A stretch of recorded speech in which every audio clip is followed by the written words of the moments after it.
ಶಬರಿ ಪ್ರಶ್ನೋತ್ತರಗಳು. ಮನಸ್ಸಿದ್ದರೆ ಮಾರ್ಗ.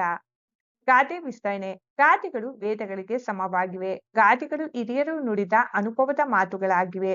ಈ ಗಾದೆಯು ಯಾವುದೇ ಕೆಲಸ ಮಾಡುವಾಗ ಅದರ ಸಾಧನೆಗೆ ಎರಡು ಅಂಶಗಳು ಮುಖ್ಯ. ಒಂದು, ಕೆಲಸ ಮಾಡುವ ಸಾಮರ್ಥ್ಯ. ಇನ್ನೊಂದು, ಮನಸ್ಸಿಟ್ಟು ಆ ಕೆಲಸ ಮಾಡಿ ಮುಗಿಸುವ ಪ್ರಯತ್ನ.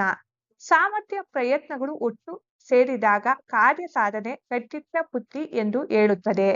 ನಮ್ಮ ಅನೇಕ ವಿದ್ಯಾರ್ಥಿಗಳು ಬುದ್ಧಿವಂತರಾಗಿದ್ದರು, ಮನಸ್ಸಿಟ್ಟು ಪ್ರಯತ್ನಿಸದೇ ಇರುವುದರಿಂದ ಪರೀಕ್ಷೆಯಲ್ಲಿ ಉತ್ತಮ ಫಲಿತಾಂಶ ಸಿಗುವುದಿಲ್ಲ.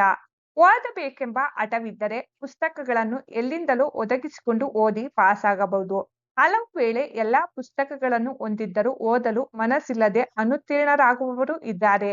ಯಾವುದೇ ಒಂದು ಗುರಿಯನ್ನು ಸಾಧಿಸಲು ಬಲವಾದ ಇಚ್ಛೆ, ದೃಢ ಸಂಕಲ್ಪ ಮತ್ತು ಸತತ ಪ್ರಯತ್ನವಿದ್ದರೆ ದಾರಿ ಇಲ್ಲದಿದ್ದರೂ ಅದನ್ನು ಸೃಷ್ಟಿಸಿಕೊಳ್ಳಬಹುದು ಎಂಬುದೇ ಮನಸ್ಸಿದ್ದರೆ ಮಾರ್ಗ ಗಾದೆಯ ಮುಖ್ಯ ಆಶಯ.